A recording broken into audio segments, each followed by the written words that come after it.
ஆண்டவரும் இரட்சகருமாகிய இயேசு கிறிஸ்துவின் நாமத்தினாலே இந்த உபவாச கூடிகை வந்திருக்கிற ஒருவரையும் வாழ்த்தி வரவேற்கிறோம். இப்பொழுது நாம் ஜெபித்து இந்த உபவாச கூடிகையை நாம் ஆரம்பிப்போம். இருந்தவாறு தலைகளை தாழ்த்தி கண்களை மூடி ஆண்டவரை நோக்கி பார்ப்போம். ஆவியானவரே, அன்பினாவியானவரே,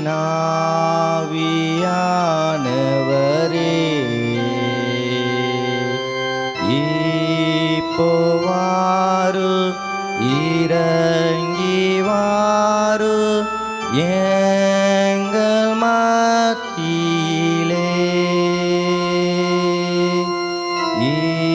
இப்போவாரு இறங்கிவாரு எங்கள் மத்தியிலே. கர்த்தர் நல்லவர் என்பதை ருசித்து பாருங்கள். கிருபையும் இரக்கமும் நிறைந்த அன்பின் நல்ல ஆண்டவரை எம்மை துதிக்கிறோம், ஸ்தோத்தரிக்கின்றோம். கிருபையாய் இந்த புதிய நாளை காணுவதற்கு கர்த்தர் எங்களுக்கு உதவி செய்திருக்கிறீர். இந்த நாளின் இந்த காலை வேளையிலே நீர் எங்களுக்கென்று ஆயத்தப்படுத்தி இருக்கிற இந்த உபவாச கூடுகையிலே தெரிந்து கொள்ளப்பட்ட பிள்ளைகளாய் உம்முடைய தொழுவத்திற்குள்ளாக வந்து அமர்ந்து உம்மை ஆராதிக்க ஆண்டவர் கொடுத்திருக்கிற ஸ்லாக்கியத்திற்காய் நன்றி செலுத்துகின்றோம். இந்த உபவாச கூடுகைக்காய் ஸ்தோத்திரம். இந்த உபவாச கூடுகை துவக்கம் முதல் இறுதி வரையிலும் ஆண்டுடைய மகிமையின் பிரசன்னம் எங்களை ஆளுகை செய்யும்படியாய் ஜெபிக்கிறோம். பாடல் வேலைகளை ஆசீர்வதியும். ஜெப நேரங்கள், உடைய வார்த்தைகளை கேட்கின்ற நேரங்கள் ஒவ்வொன்றிலும் ஆண்டவர் மகிமையாய் வெளிப்படுவீராக. உம்மை பற்றி அறிகிற அறிவிலே வளர இந்த ஆராதனை எங்களுக்கு பிரயோஜனமுள்ளதாக அமைய உதவி செய்யும். வராமல் தடைபட்டிருக்கிற பிள்ளைகள் ஏற்ற வேளையிலே உம்முடைய சமூகத்திற்குள்ளாக கடந்து வர கர்த்தர் உணர்வை கொடுத்து மண்டையிலே இழுத்து கொள்ளும்படியாக ஜெபிக்கிறோம். நீர் பெருகவும் நாங்கள் சிறுகவும் உதவி செய்யும். இயேசு கிறிஸ்துவின் மூலம் ஜெபிக்கிறோம் எங்கள் ஜீவனுள்ள நல்ல பிதாவே, ஆமேன். அல்லேலூயா, அல்லேலூயா. முதலாவது பாடலாக நம்மை உண்டாக்கின ஆண்டவர், நாம் ஆராதிக்கக்கூடிய ஆண்டவர் என்பதை உணர்ந்த வண்ணமாக கன்வென்ஷன் கீதங்கள் 467வது பாடலை நம் இருந்தவாறு கரங்களை தட்டி ஓசையுள்ள கைத்தாளங்களோடு நம் ஆண்டவரை நாம் ஆராதனை செய்வோம். 467வது கன்வென்ஷன் பாடல்.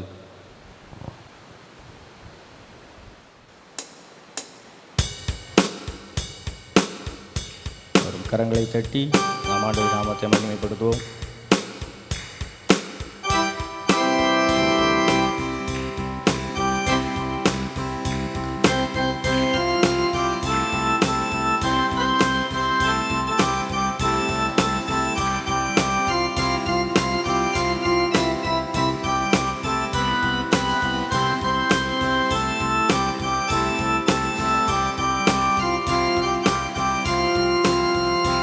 என்னை உண்டாக்கிய என் தேவாதி தேவன் அவர் தூங்குவதுமில்லை, உறங்குவதுமில்லை. என்னை உண்டாக்கிய என் தேவாதி தேவன் அவர் தூங்குவதுமில்லை, உறங்குவதுமில்லை.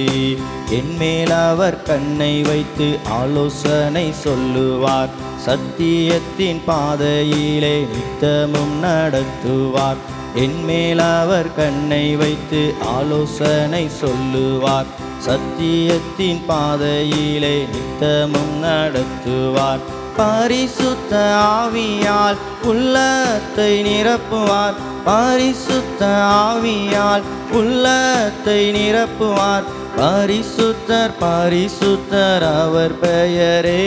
என்னை உண்டாக்கிய என் தேவாதி தேவன் அவர் தூங்குவதுமில்லை, உறங்குவதுமில்லை. பலவீன நாட்களிலே பலன் தந்து தாங்குவார், பலவித சோதனையில் ஜெயம் நமக்களிப்பார். பலவீன நாட்களிலே பலன் தந்து தாங்குவார், பலவித சோதனையில் ஜெயம் நமக்களிப்பார்.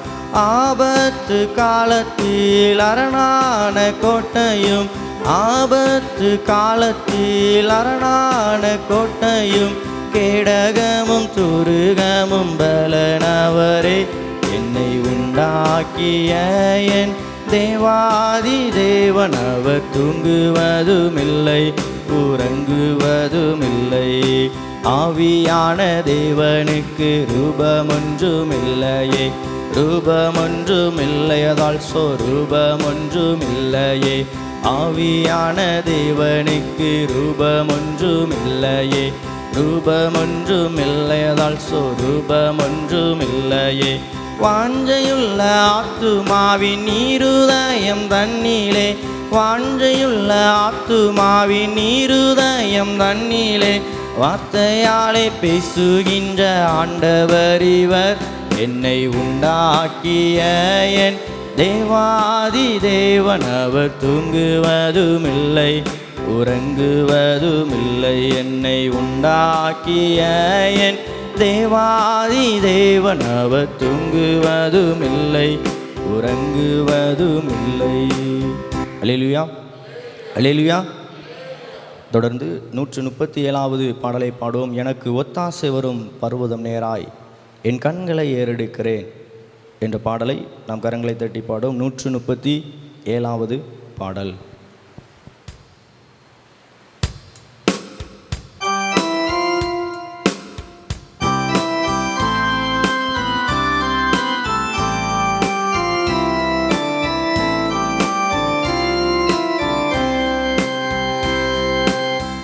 எனக்கொத்தாசை வரும் பர்வதம் நேராய் என் கண்களை ஏறெடுப்பேன். எனக்கொத்தாசை வரும் பர்வதம் நேராய் என் கண்களை ஏறெடுப்பேன். வானமும் பூமியும் படைத்த வல்ல தேவனிடமிருந்து, வானமும் பூமியும் படைத்த எண்ணுக்கடங்கான நன்மைகள் வருமே. என் கண்கள் ஏறெடுப்பேனா, எண்ணுக்கடங்கான நன்மைகள் வருமே. என் கண்கள் ஏறெடுப்பேன். எனக்கொத்தாசை வரும் பர்வத நேராய் என் கண்களை ஏறெடுப்பேன். மலைகள் பெயர்ந்தகன்றிடினோ, நிலை மாறி புவியகன்றிடினோ. மலைகள் பெயர்ந்தகன்றிடினோ, மாறிடுமோ அவர் கிருபை என்னாலும். ஆறுதல் எனக்கவரே, மாறிடுமோ அவர் கிருபை என்னாலும். ஆறுதல் எனக்கவரே. எனக்கொத்தாசை வரும் பர்வத நேராய் என் கண்களை ஏறெடுப்பேன். என் காலை தள்ளாட ஓட்டார், என்னை காக்கும் தேவன் உறங்கார். என் காலை தள்ளாட ஓட்டார், இஸ்ரவேலை காக்கும் நல் தேவன் ராப்பகல் உறங்காரே. இஸ்ரவேலை காக்கும் நல் தேவன் ராப்பகல் உறங்காரே. எனக்கொத்தாசை வரும் பர்வத நேராய் என் கண்களை ஏறெடுப்பேன். வலப்பக்கத்தில் நிழலவரே, வலுவாமல் காப்பவர் அவரே. வலப்பக்கத்தில் நிழலவரே, சூரியன் பகலில் சந்திரன் இரவில் சேதப்படுத்தாதே. சூரியன் பகலில் சந்திரன் இரவில் சேதப்படுத்தாதே. எனக்கு தாசை வரும் பர்வதம் நேராயன் கண்களை ஏறெடுப்பே. எத்தீங்கும் என்னை அணுகாமல் ஆத்துமாவை காக்குமென் தேவன்.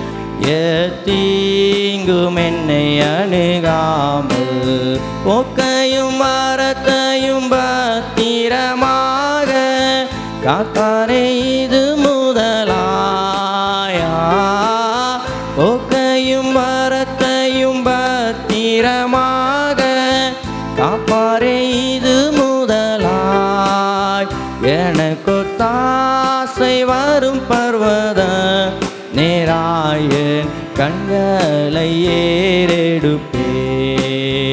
எனக்கு தாசை வரும் பர்வதம் நேராயன் கண்களை ஏறெடுப்பேன். அல்லேலூயா, அல்லேலூயா. தொடர்ந்து 35வது பாடலை நாம் பாடுவோம். எண்ணில் அடங்கா ஸ்தோத்திரம் தேவா என்றென்றும் நான் பாடுவேன். இந்த நாள் வரைக்கும் என் வாழ்க்கையில் நீங்கள் செய்த நன்மைகள் ஏராளம் ஏராளம். அது எல்லாவற்றையும் எண்ணி பார்த்து நான் உங்களுக்கு நன்றி செலுத்துவேன் என்ற பாடலை நாம் நன்றி நிறைந்த உள்ளத்தோடு கரங்களை தட்டி அன்றைய நாம் மகிமைப்படும்படியாய் பாடுவோம்.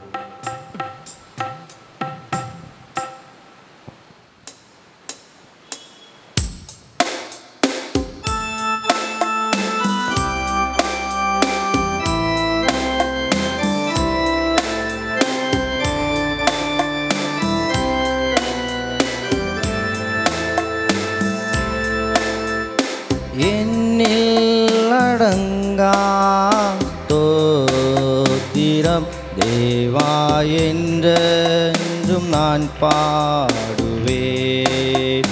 இந்நாள் வரை என் வாழ்விலே, இந்நாள் வரை என் வாழ்விலே நீ செய்த நன்மைக்கே ஆஹா எண்ணில் அடங்கா ஸ்தோத்திரம் தேவா என்றென்றும் நான் பாடுவேன்.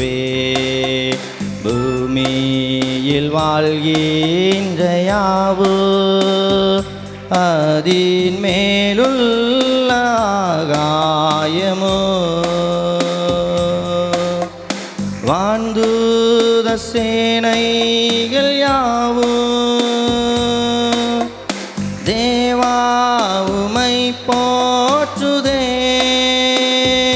ஆஹா எண்ணில் அடங்கா ஸ்தோத்திரம் தேவா என்றென்றும் நான் பாடுவேன். சூரிய சந்திரரோடே சகல நட்சத்திர கூட்டமோ ஆகாய பறவைகள் யாவும் தேவா உம்மை போற்றுதே. ஆஹா எண்ணில் அடங்கா ஸ்தோத்திரம் தேவா என்றென்றும் நான் பாடுவேன்.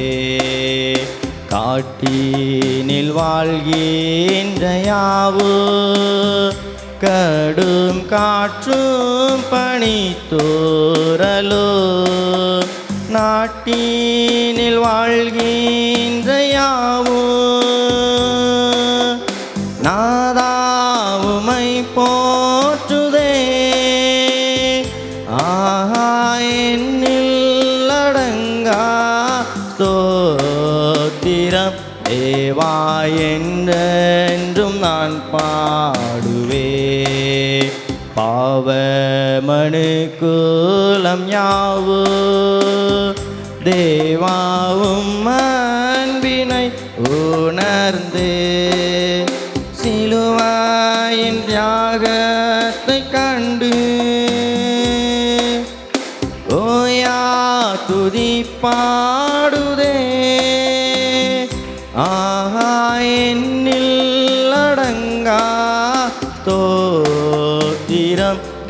தேவா என்றென்றும் நான் பாடுவேன். இந்நாள் வரை என் வாழ்விலே, இந்நாள் வரை என் வாழ்விலே நீ செய்த நன்மைக்கே ஆஹா என்னில் அடங்கா தோத்திரம். தேவா என்றென்றும் நான் பாடுவேன். அல்லேலூயா, அல்லேலூயா. ஒரு எழுந்து நின்று நாம் ஆண்டவரை நோக்கி பார்ப்போம். இருக்கின்ற இடத்துல எழுந்து நின்று கண்களை மூடினவர்களாக ஆண்டவருடைய சமூகத்தில் வந்திருக்கிற நாம் ஆண்டவரை நோக்கி பார்ப்போம். இந்த நாளை கர்த்தர் நமக்கென்று ஏற்படுத்தி கொடுத்திருக்கிறார். இந்த ஆராதனையை ஆண்டவர் நமக்கு அமைத்து கொடுத்திருக்கிறதுக்கு காரணம், ஆண்டவர் நம்மீது அவர் அன்பாயிருக்கிறார், நம்மை நேசிக்கிறார். ஆகவே அவரை தொழுது கொள்ளும்படியாய் அவருடைய சமூகத்திலே நம்மை அவரே கூட்டி சேர்த்திருக்கின்றார்.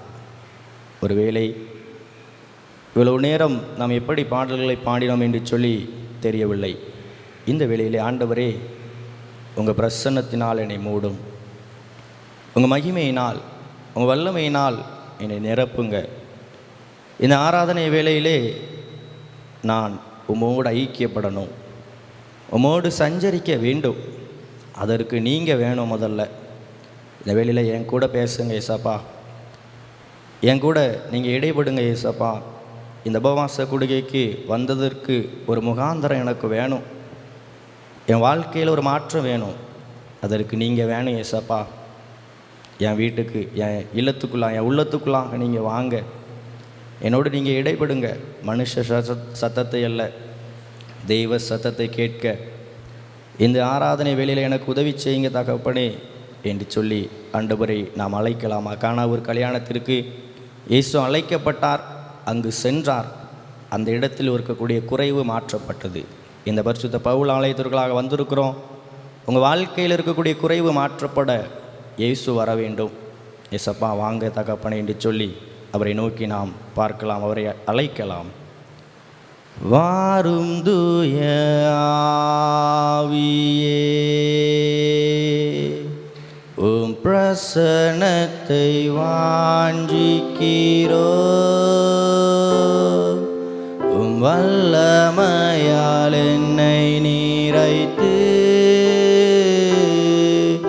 நீராளுகை செய்யோ, உம் வல்லமையால் என்னை நீரைத்து நீராளுகை செய்யோ. ஜீவ தண்ணீர் நீரே, தாகம் தீர்க்குமூற்றே,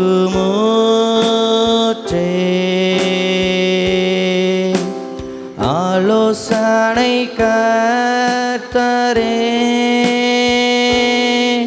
நீராளுகை செய்யோ. அக்கினியும் நீரே, பெருங்காற்றும் நீரே, பெருமழை போலவே உம்மாவியை ஊற்று.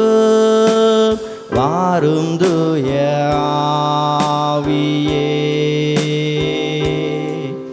உம் பிரசன்னத்தை வாஞ்சிக்கிறோ, உம் வல்லமையால் என்னை நீரைத்து நீராளுகை செய்யோ. உம் வல்லமையால் என்னை நீரைத்து நீராளுகை செய்யோ. ஆண்டவருடைய பிரசன்னம், ஆண்டவருடைய மகிமை நம் மத்தியில் இருக்கிறதற்காய் நம் ஆண்டவருக்கு நன்றி செலுத்துவோம். நம்முடைய இருதயத்திலே நம்முடைய வலது கையை வைத்து கொண்டு வேதம் சொல்கிறது, பரிசுத்த ஆவியானவர் நம்மிடத்திலே கடந்து வரும்போது அவர் நம்முடைய பாவத்தை கண்டித்து உணர்த்துகிறவராய் இருப்பார். நம்முடைய இருதயத்திலே கைகளை வைத்து கொண்டு நம்முடைய வாழ்க்கையை சற்று ஆராய்ந்து பார்ப்போம். ஆண்டவர் நமக்குள்ளாக வாசம் பண்ணுவதற்கு தடையாக இருக்கக்கூடிய இந்த இருதயத்துக்குள்ளாக இருக்கக்கூடிய பொல்லாத காரியங்களை அகற்றுங்க ஏசப்பா. என் இதயத்துக்குள்ளே நீங்கள் வருவதற்கு தடையாக இருக்கக்கூடிய அந்தரங்க பாவங்கள், அசுத்தங்கள், நிர்விசாரங்கள், துணிகரமான எண்ணங்கள், மறைவான குற்றங்கள் என்னை விட்டு அகலும்படியாய் இந்த வேளையிலே உம்முடைய சமூகத்திலே வந்திருக்கிற நான் என்னை நானே அர்ப்பணிக்கிறேன் ஏசப்பா. ஒரு விசை நம்மை அறிக்கை செய்யலாமா ஏசப்பா? ஏசாயா தீர்க்கதரிசியை போல நம்ம அறிக்கை செய்யலாமா? நான் அசுத்த உதடுகள் நிறைந்த மனிதர்கள் மத்தியிலே வாசம் செய்கிறவன் என்று சொல்லி தீர்க்கதரிசி ஏசாயா தன்னுடைய நிலைமையை ஆண்டவரிடத்திலே தெரியப்படுத்தினார். ஆண்டவர் அவரை சுத்தப்படுத்தினார் என்று சொல்லி ஏசாயா 6ஆம் அதிகாரத்திலே வாசிக்கின்றோம். இந்த வேளையிலும் என் ஏசப்பா என்னையும் உங்களையும் சுத்தப்படுத்தும்படியாய் விரும்புகின்றார். அவரை நாம் சுத்தமுள்ள இருதயத்தோடு ஆராதிக்க அவர் விரும்புகின்றார். ஒரு விசை ஏசப்பா என்னை கழுவும் என்று சொல்லி ஆண்டவருடைய கரத்திலே நம்மை அர்ப்பணிக்கலாமா? என் எண்ணம் போல நான் அலைந்தேனே, என்னை தடுத்திட்டதாருமில்லை. சிலுவை அன்பை சந்தித்தேனே, நொறுங்கி வீழ்ந்தேனே பாதத்தில். அனைத்தும் கிறிஸ்துவுக்கே, எங்கள் அனைத்தும் அர்ப்பணமே. என் முழு தன்மைகளாவல்களோ அனைத்தும் கிறிஸ்துவுக்கே. என் முழு தன்மைகள் ஆவல்களோ அனைத்தும் கிறிஸ்துவுக்கே. ஆண்டவருடைய சமூகத்திலே பாவங்களை அறிக்கை செய்திருக்கிற என்னுடைய வாழ்வை, உங்களுடைய வாழ்வை கர்த்தர் சுத்தப்படுத்துகிறவராயிருக்கிறார். வேத வார்த்தை அப்படியே சொல்லப்பட்டிருக்கிறது. இயேசு கிறிஸ்துவின் இரத்தம் சகல பாவங்களை நீக்கி நம்மை சுத்திகரிக்கும். ஆண்டவர் நம்மை சுத்திகரித்திருக்கின்றார். இந்த வேளையில் நாம் ஆண்டவருக்கு நன்றி செலுத்தலாமா? ஒரு விசை உதட்டை திறந்து பாடல்களை பாடி ஆண்டவரை துதித்தோம். இந்த வேளையில் உள்ளான இருதயத்திலிருந்து ஏசப்பா என்ன நீங்கள் இந்த பூமியில் சிருஷ்டித்து வைத்ததற்காக நன்றி என்று சொல்லலாமா? ஒரு நாளும் தாயை கண்டேனையா, அந்நாள் என்னை வெறுத்தேனையா. ஒரு நாளும் தாயை கண்டேனையா, அந்நாள் என்னை வெறுத்தேனையா. தயை பெரிதையா என் மேல், தயை பெரிதையா. தயை பெரிதையா என் மேல், தயை பெரிதையா. அன்பே அன்பே அன்பே ஆருயிருறவே, ஆனந்தம் ஆனந்தமே, ஆனந்தம் ஆனந்தமே. ஆண்டவர் உடைய துதி தோத்திரங்களை அவர் அங்கீகரித்திருக்கிறார். இந்த விசுவாசத்தோடு கரங்களை தட்டி அனுபவ நன்றி செலுத்தலாமா? நன்றி ஆண்டவரே, ஸ்தோத்திரம் ஸ்தோத்திரம் ஆண்டவரே.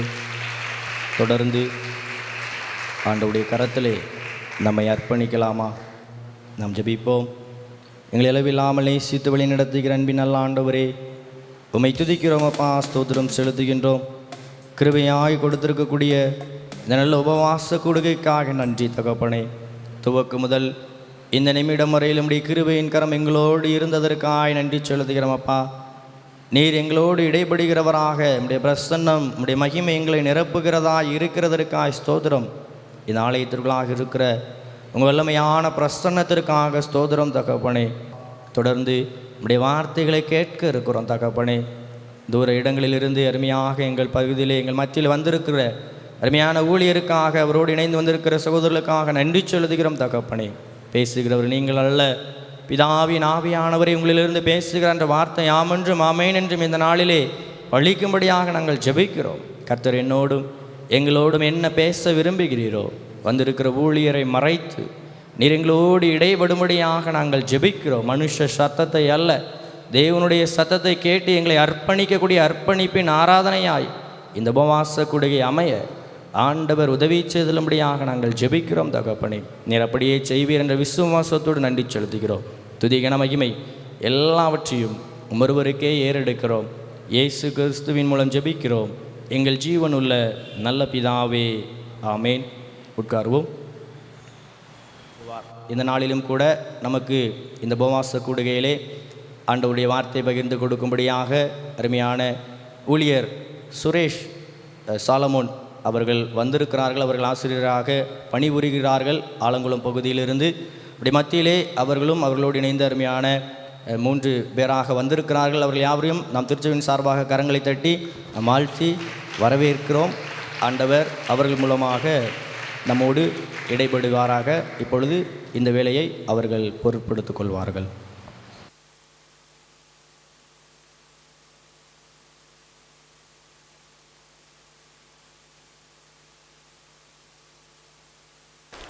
கண்களை மூடி தலைகளை தாழ்த்தி அருளுரையை ஆண்டவர் ஆசீர்வதிக்கும்படியாய் ஒரு சில நிமிடங்கள் ஜெபம் செய்வோம். ஓம் ஆண்டை கர்த்தரே, நான்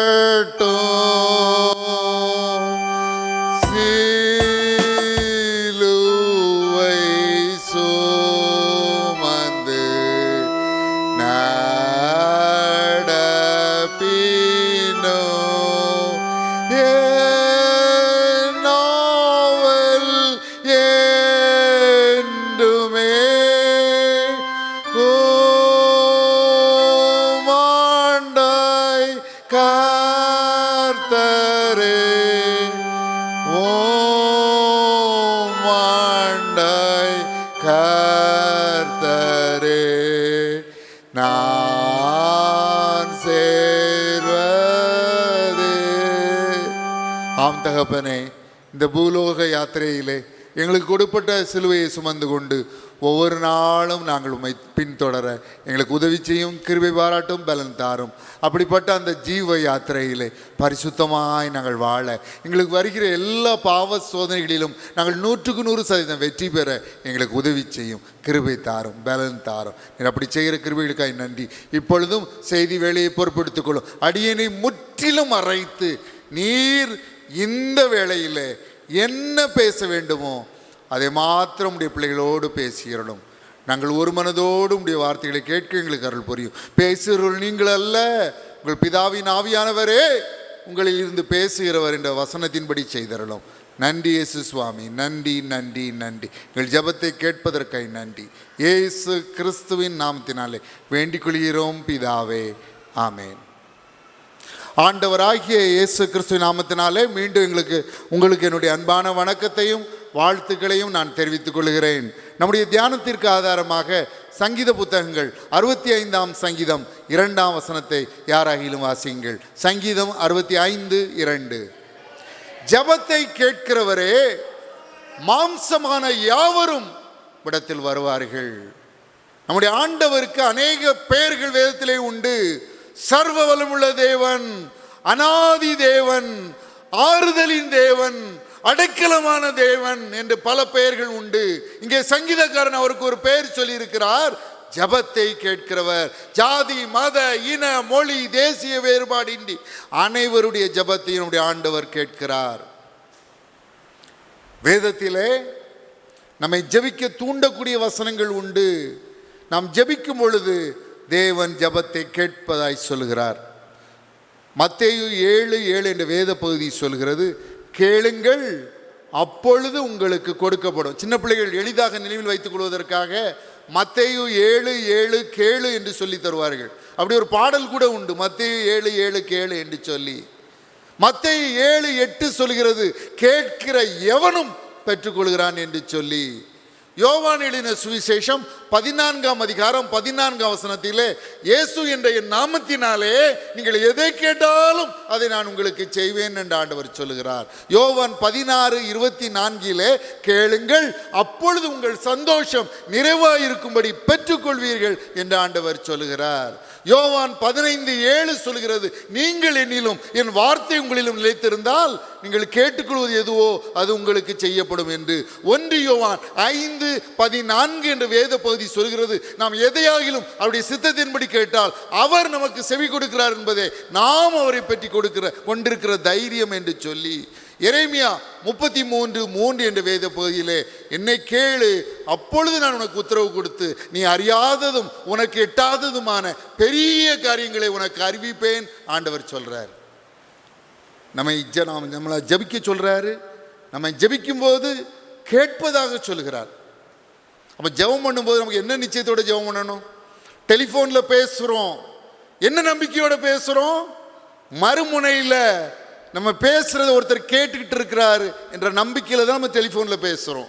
இல்லைன்னா பார்த்தறியாத ஒரு மனிதரிடம், பல்லாயிரக்கணக்கான தொலைவில் ஒரு மனிதரிடம் எப்படி நம்ம பேசுவோம்? என்ன நம்பிக்கையில பேசுறோம்? நம்ம பேசும்போது மறுமுனையில் ஒரு கேட்கிறார்ன்ற நம்பிக்கையில தான் பேசுறோம். அதே மாதிரி ஜபத்தின் மூலமாக எப்பொழுதெல்லாம் நாம் ஜபிக்கிறோமோ, முழங்கால் படிக்கிட்டுனாலும் சரி, உட்கார்ந்துனாலும் சரி, நின்று கொண்டிருந்தாலும் சரி, படுத்து கொண்டிருந்தாலும் சரி, நம்ம ஜபிக்கும் போதெல்லாம் தூரத்தில் அவர் கேட்டுக்கொண்டே இருக்கிறார். அதுதான் நம்முடைய நம்பிக்கை. ஜபத்தை குறித்து தான் இன்றைக்கு தியானிக்கிறோம். காரணம், இது ஒரு உபவாச ஜபம். அநேக காரியங்களுக்காக ஜபித்தோம். வரிசையாக இந்த காரியங்களை தியானிக்க இருக்கிறோம். முதலாவது யாக்கோபு 5:16. யாராகிலும் வாசியுங்கள். யாக்கோபு 5:16 தொடர்ந்து 17. உங்கள் குற்றங்களை ஒருவருக்கொருவர் அறிக்கையிட்டு ஒருவருக்காக ஒருவர் ஜெபம் பண்ணுங்கள். நீதிமான் செய்யும் ஊக்கமான வேண்டுதல் மிகவும் பலனுள்ளதா இருக்கிறது. எலியா என்பவன் நம்மை போல பாடுள்ள மனுஷனாயிருந்தும் மழை பெய்யாதபடிக்கு கருத்தாய் ஜெபம் பண்ணினான். அப்பொழுது 3 வருஷமும் 6 மாதமும் மழை பெய்யவில்லை. பாருங்க, அடிக்கடி இந்த வசனத்தை கேள்விப்பட்டிருப்பீங்க. நீதிமான் செய்யும் ஊக்கமான வேண்டுதல் மிகவும் பலன் உள்ளதா இருக்கிற. எளியா கருத்துள்ளவனா ஜெபம் பண்ணானா. யாருக்காக? அதுக்கு முந்தின வசனம் எப்படின்னு சொல்லி இருக்கு, ஒருவருக்காக ஒருவர் ஜெபம் பண்ணுங்கள். ஜெபத்திலே ஒரு தலை சிறந்த ஜெபம் மற்றவர்களுக்காக நாம் ஜெபிப்பது. 10 ஜெப குறிப்புக்கு மேல ஜெபம் பண்ணோம், 10ன்னு நினைக்கிறேன். எதற்காக ஜெபம் பண்ணோம்? நமக்காகவோ ஜெபம் பண்ணோம்? மற்றவர்களுக்காக, நம்முடைய தேசத்துக்காக, ஊழியர்களுக்காக, ஊழியர்களுடைய பிள்ளைகளுக்காக, எங்கோ வயநாட்டிலே பாதிக்கப்பட்டவர்களுக்காக. இப்படிப்பட்ட ஜெபம் ஆண்டவருக்கு மிகவும் பிரியமான ஜெபம். அதை மறந்து போய் விடாதீர்கள். ஜான்ஸ் காலேஜில் ப்ரொஃபஸர் அருள்தாசன் ஒரு சார் இருந்தாங்க. இங்கிலீஷ் டிபார்ட்மெண்ட்டில் வேலை பார்த்தாங்க. அதுக்கு பிறகு controller of examination of Manonmaniam Sundaranar university, Manonmaniam Sundaranar பல்கலைக்கழகத்தின் தேர்வு கட்டுப்பாட்டு அதிகாரியாக வேலை பார்த்தாங்க. அந்த சார் ஒரு சின்ன புத்தகம் எழுதியிருக்கிறாங்க. அதில் ஒரு சம்பவத்தை விவரித்திருக்கிறார்கள். என்ன சம்பவம்? கேத்ரின் குல்மன் அம்மையாருடைய கூட்டங்களில் நடைபெறுகிற ஒரு சம்பவத்தை குறித்து எழுதியிருக்கிறார்கள். நம்ம எல்லாரும் அறிஞ்சபடி கேத்ரின் குல்மன் அம்மையார் சுகமளிக்கும் ஊழியத்தில் தேவனால் வல்லமையாக பயன்படுத்தப்பட்ட ஒரு பெண்மணி. தேவனுடைய அளவில்லாத அபிஷேகம் கேத்ரின் குல்மன் அம்மையார் மேல் இருந்தது. ஆகவே கேன்சர் நோயாளிகள், பொல்லாத டியூபர்குலோசிஸ் போன்ற பொல்லாத நோய்களெல்லாம் சுகமானது அவங்க கூட்டங்களில். அவங்க ஒரு காரியத்தை எழுதியிருக்கிறாங்க. என்ன எழுதியிருக்காங்க தெரியுமா? இந்த கூட்டங்களுக்கு அநேகர் வருவார்களாம் வியாதிகளோடு. இந்த வியாதி நீங்குவதற்காக ஜெபித்து கொண்டிருப்பார்களாம். அப்படி ஜெபம் பண்ணும்போது சுற்றி பார்ப்பாங்களாம், அவங்கள விட கஷ்டம் உள்ளவங்க இருப்பாங்களாம். மரித்து கொண்டிருக்கிற ஒரு நோயாளிகளை பார்ப்பாங்களாம். ஆம்புலன்ஸில் வந்திருக்கிற நோயாளிகளை பார்ப்பாங்களாம். கேன்சர் முத்தி போய் மரணத்தை நோக்கி சென்று கொண்டிருக்கிற நோயாளிகளை பார்ப்பாங்களாம். அவங்களெல்லாம் பார்த்த உடனே தங்களுக்காக ஜெபிப்பதை மறந்து விட்டு அவர்களுக்காக ஜெபிக்க ஆரம்பித்து விடுவார்களாம். அப்போ ஒரு அற்புதமான காரியம் நடக்குமா? என்ன நடக்குமா தெரியுமா? அவங்க மற்றவர்களுக்காக ஜெபித்து கொண்டிருக்கும் போதே அவங்க வியாதி நீங்கி போயிடுமா. இந்த சம்பவம் அடிக்கடி கேத்ரின் குல்மன் அம்மையார் கூட்டங்களில் நடக்கும்னு எழுதியிருக்கிறாங்க. பாருங்க, ஆண்டவர் ரொம்ப விரும்புவார். மற்றவர்களுக்காக நம்ம ஜெபிக்கிற ஜெபத்தை ஆண்டவர் ரொம்ப விரும்புவார். ஜாய் எப்போ கிடைக்குமா? First Jesus, next others. மூன்றாவது தான் your needs, JOY, Joy. First Jesus, O for others, Y your needs. மற்றவர்களுக்காக ஜெபிக்கும் ஜெபத்தை தேவன் மிகவும் விரும்புவார். அப்படி ஜெபிக்கிறவர்கள் ஆசீர்வதிக்கப்பட்டவர்கள். அப்படி ஜெபிப்பவருடைய ஜெபம் தன்னால் கேட்கப்பட்டுரும். என்னுடைய வாழ்க்கையிலிருந்து ஒரு சாட்சியை நான் சொல்ல விரும்புகிறேன். 2002 ஜனவரி 10 எங்களுக்கு திருமணம் நடைபெற்றது. கிட்டத்தட்ட 4 ஆண்டுகளுக்கு மேலாக குழந்தை பாக்கியம் ஆசீர்வாதத்திற்கு நாங்கள் காத்து நிற்க வேண்டிய சூழல் ஏற்பட்டது. அந்த சூழ்நிலையில் என்ன செஞ்சோம் தெரியுமா? எங்களை மாதிரியே குழந்தை பாக்கியம் ஆசீர்வாதத்திற்கு காத்து நிற்கிறவர்களுக்காக ஜெபிக்க ஆரம்பித்தோம். நாங்கள் ஒரு வீட்டில் வாடகைக்கு இருந்தோம். நாங்கள் மாடியில் இருந்தோம், நானும் என் மனைவியும். எங்களுக்கு குழந்தை இல்லை. கீழே ஓனருடைய மகனும் மருமகளும் இருந்தாங்க, அவங்களுக்கும் குழந்தை இல்லை. என்னுடைய மனைவியுடைய தோழிக்கும் குழந்தை இல்லை. இவர்களுக்காக ஜெபித்தோம். முதலாவது அந்த பிள்ளை கன்சீவான மனைவியுடைய தோழி. என்னுடைய வீட்டுக்கு கீழே இருந்த ஓனருடைய மருமக கன்சீவானாங்க. என்ன நடந்துச்சு தெரியுமா? 5 மாதங்கள் தான் என் மனைவியும் கன்சீவ் ஆயிட்டா. டிசம்பர் 10, 2006 அன்று எங்களுக்கு ஒரு ஆண் குழந்தை ஆண்டவர் கொடுத்து ஆசீர்வதித்தார். அப்போ மற்றவர்களுக்காக நம்ம ஜெபம் பண்ணணும். அந்த நாட்களில் அந்த 4 ஆண்டுகளும் நான் செய்கிறதெல்லாம் இது மாதிரி சபையில் ஊழியம் செய்ய போவேன். தேவாலயத்தில் முழங்கால் பிடி ஜெபம் பண்ணும்போதெல்லாம் இதே குழந்தை பாக்கியம் என்னும் ஆசீர்வாதத்திற்காக காத்து நிற்கிற அத்தனை பேரை நினைவில் வைத்து ஜெபித்து விட்டு தான் எங்களுக்காக ஜெபம் பண்ணுவேன். இன்றைக்கி அத்தனை பேருக்கும் ஆண்டவர் குழந்தை பாக்கியத்தை கொடுத்துருக்கிறார். ஒரு அல்லேலூயா சொல்லுவோமா? அல்லேலூயா. ஒருத்தர் பாக்கி இல்லை, அத்தனை பேருக்கு ஆண்டவர் குழந்தை பாக்கியத்தை கொடுத்துருக்கிறார். மற்றவர்களுக்காக ஜெபிக்கிற ஜெபம் ஆண்டவருக்கு மிகவும் பிடித்தமான ஒரு ஜெபம். அப்படிப்பட்ட ஜெபத்தை ஆண்டவர் ரொம்ப விரும்புவார். நீங்கள் ஒருவேளை உங்கள் பிள்ளைக்கு திருமணத்துக்காக ஜெபம் பண்ணீங்கன்னா, உங்களை மாதிரியே உங்கள் பிள்ளை மாதிரியே திருமண ஆசீர்வாதத்துக்கு காத்துன்னு இருக்கிற பிள்ளைகளுக்காக ஜெபம் பண்ணுங்க. ஆண்டவர் அவங்களுக்கும் மன இறங்குவார், உங்கள் பிள்ளைங்களுக்கும் மன இறங்குவார். உங்கள் பிள்ளைகளுடைய படிப்பிற்காக நீங்கள் ஜெபிச்சிட்டு இருக்கீங்களா? உங்கள் பிள்ளை மாதிரியே படிச்சுட்டு இருக்கிற உங்கள் ஃப்ரெண்ட்ஸுடைய பிள்ளைங்களுக்காக, மற்ற பிள்ளைங்களுக்காக ஜெபம் பண்ணுங்க. அவங்களையும் ஆண்டவர் ஆசீர்வதிப்பார், உங்கள் பிள்ளைங்களையும் ஆண்டவர் ஆசீர்வதிப்பார். குழந்தை பாக்கியன ஆசீர்வாதத்துக்காக ஜெபிக்கும் பொழுது அதே ஆசீர்வாதத்திற்கு காத்து நிற்கிறவர்களுக்காக ஜெபியுங்கள். உங்களுக்கு ஆண்டவர் மன இறங்குவார், அவங்களுக்கும் ஆண்டவர் மன இறங்குவார். யோபு 42:10 என்ன சொல்லுது? யோபு தன் சிநேகிதருக்காக வேண்டுதல் செய்த போது கர்த்தர் அவன் சிறையிருப்பை மாற்றினார். அவன் சிறையிருப்பை மாற்ற ஆண்டவர் தெரிந்தெடுத்த சமயம் அவன் சிநேகிதருக்காக வேண்டுதல் செய்து கொண்டிருந்த போது. மற்றவர்களுக்காக ஜெபிக்கிற ஜெபத்தை ஆண்டவர் மிகவும் விரும்புவார். மத்தேயு 5:44 இன்னும் ஹையர் லெவலுக்கு போறார் ஆண்டவர். வாசிங்க மத்தேயு 5:44. நான் உங்களுக்கு சொல்லுகிறேன், உங்கள் சத்துருக்களை உங்களை சபிக்கிறவர்களை ஆசீர்வதியுங்கள், உங்களை பகைக்கிறவர்களுக்கு நன்மை செய்யுங்கள், உங்களை நிந்திக்கிறவர்களுக்காகவும் உங்களை துன்பப்படுத்துகிறவர்களுக்காகவும் ஜெபம் பண்ணுங்கள். அடுத்த லெவல். இது கொஞ்சம் கஷ்டமான காரியம்தான்.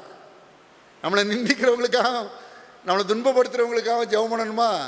சபிச்சு ஜெபம் பண்ண சொல்லலை, அவங்கள ஆசீர்வதித்து ஜெபம் பண்ண ஆண்டவர் சொல்லியிருக்கார். ஆசீர்வதிப்பதையாண்டி சபியாதிருங்கன்னு சொல்லியிருக்காருல்ல. ஆண்டவரே அத்திமரத்தை சபிச்சிட்டாரு, நம்மளும் சபிக்கலாமா? ஆண்டவர் ஏன் அத்திமரத்தை சபிச்சாரு? விசுவாசம் என்னும் பாடத்தை கற்றுக் கொடுப்பதற்காக தான் அத்திமரத்தை சபிச்சாரு. ஐயோ என் பசிக்கு அது பழத்தை தரலையேன்னு கோபத்தில் சபிக்கலை, தப்பாக நினைக்கக்கூடாது. ஆண்டவர் பழத்தை தரலன்ற பசி கொடுமையினால அந்த அத்திமரத்தை இல்லை, நமக்கு ஒரு பாடம் கற்றுக் கொடுக்காரு. நீங்களும் விசுவாசத்தோடு இப்படி செஞ்சீங்கன்னா அப்படி நடக்கும்னு சொல்கிறதுக்காக தான் அத்திமரத்தை சபிச்சார். அதுக்காக நம்மளும் சபிக்கக்கூடாது, ஒருத்தரையும் சபிக்கக்கூடாது. மனசார ஆசீர்வதிக்கணும். கஷ்டமான காரியம்தான். எல்லாமே ஈஸியாக கிடச்சிருமா? பரலோகம் ஈஸியாக கிடச்சிருமா? ஆசீர்வாதம் ஈஸியாக வந்துடுமா? கஷ்டமான காரியத்தை செய்யணும்ல. யாருக்கு நீட்டில் பாஸ் பண்ண முடியும்? யார் நல்ல மார்க் எடுப்பாங்க பரீட்சையில்? கஷ்டப்பட்டு படிக்கிறவங்க தான். அதே மாதிரி இது ஒரு கடினமான பாடம் தான். சத்துருக்களையும் நம்மை பகைக்கிறவர்களையும் ஆசீர்வதிப்பது அவர்கள் எளிதான காரியம் இல்லை. எண்ணாகமும் 12ஆம் அதிகாரம் 13ஆம் வசனத்தை வாசிங்க. எண்ணாகமும் 12ஆம் அதிகாரம் 13ஆம் வசனம். அப்பொழுது மோசே கர்த்தரை நோக்கி, என் தேவனே அவளை குணமாக்கும் என்று கெஞ்சினான். கெஞ்சி ஜெபம் பண்றான்.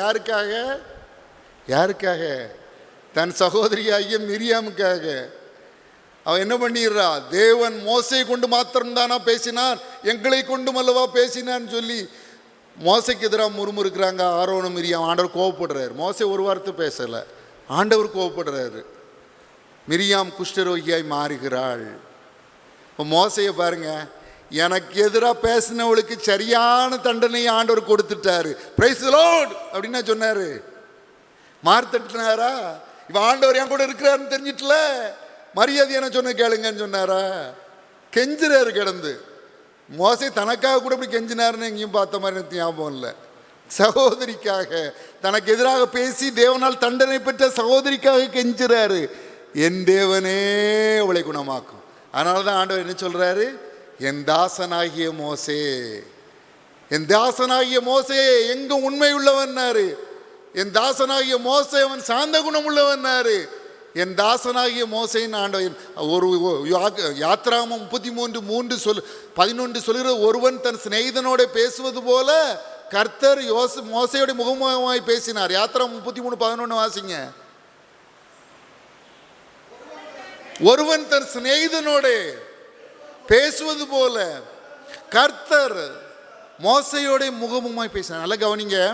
நிறைய பேருக்கு ஆழமான ஆவிக்குரிய வாழ்க்கை விரும்புவாங்க. மோசையை போல தேவனை பார்க்கணும், தேவனோட பேசணும், தேவனோட முகமுகமாக பேசணும், தீர்க்க தரிசனம் வரத்தை பெறணும், சுகமளிக்கும் ஊழியத்தை பெறணும். அதுக்கு என்ன செய்யணும்?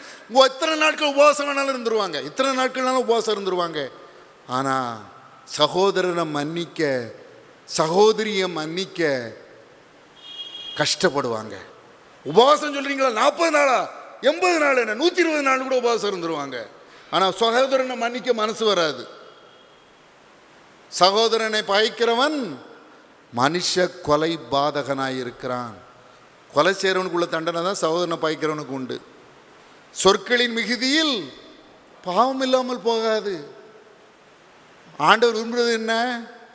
மற்றவர்களை மன்னிக்கணும், மற்றவர்களுக்காக ஜெபம் பண்ணணும். தன்னால் வரங்கள் வல்லமை எல்லாம் கிரியை செய்யும். ஆழமான ஆவிக்குரிய வாழ்க்கை வேணும்னா வெறும் உபவாசம் பண்ண மட்டும் போதாது, ஜெபம் பண்ணால் மட்டும் போதாது, வேதத்தை மணிக்கணக்காக வாசித்தா மட்டும் போதாது, செயலில் காட்டணும். என்ன செய்யணும்? நிந்திக்கிறவர்களுக்காகவும் துன்பப்படுத்துறவர்களுக்காகவும் மனதாரவர்களை ஆசீர்வதித்து ஜெபிக்கணும். அப்படி ஜெபம் பண்ணிட்டாலே கூடுதல் வரங்கள், கூடுதல் வல்லமை, ஆழமான ஆவிக்குரிய வாழ்க்கை, தேவனோடு முகமுகமாய் சஞ்சரிக்க அனுபவத்தில் ஆண்டவர் கொடுத்துருவார். வெறுமனை உபவாசம் இருக்கிறது, ஜெபம் பண்ணுறது, மணிக்கணக்கு வேதம் வாசிக்கிறது மட்டும் காணாது. அது அவசியம்தான், இல்லைன்னு சொல்லலை. அதோடு கூட செயலிலே கிறிஸ்தவத்தை நாம் காட்டுவோம். ஒருவருக்காக ஒருவர் ஜெபம் பண்ணுங்கள்.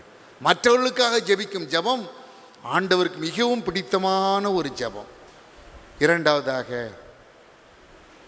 ஆண்டவர் லூக்கா எழுதின சுவிசேஷம் 18ஆம் அதிகாரம் 9 முதல் 14 வசனங்களிலே ஜெபத்தை குறித்து ஒரு சின்ன சம்பவத்தை சொல்கிறார். வேகமாக வாசித்துருவோமா? 9 to 14 லூக்கா.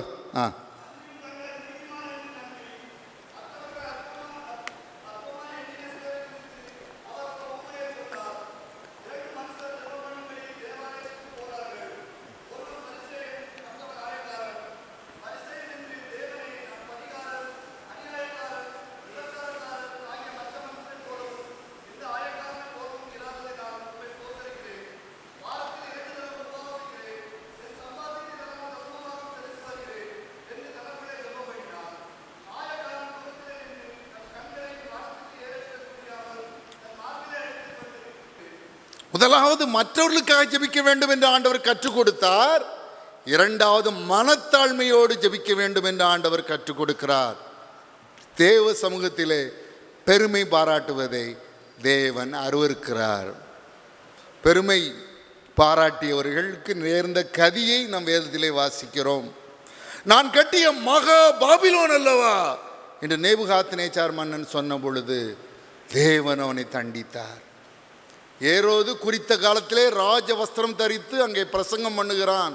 அவன் தேவனுக்கு மகிமை செலுத்தவில்லை. தேவதூதன் அவனை அடுக்கிறான். அவன் புழு புழுத்து சாகிறான்.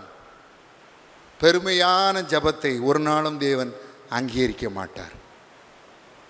பரிசேயன் நல்ல மனிதன்தான். அவன் கெட்டவன் யாருன்னு சொல்லலை. அவன் பாவியின் எங்கேயும் போடப்படலை. அவன் வாரத்தில் 2 நேரம் உபவாசம் செய்கிறான், தசம பாகம் கொடுக்குறான், நல்ல மனிதன்தான். ஆனால் பெருமை அவனுக்குள் வந்து விட்டது. பெருமையை ஆண்டவர் ஒரு நாளும் ஏற்றுக்கொள்ள மாட்டார். இந்த நாட்களிலே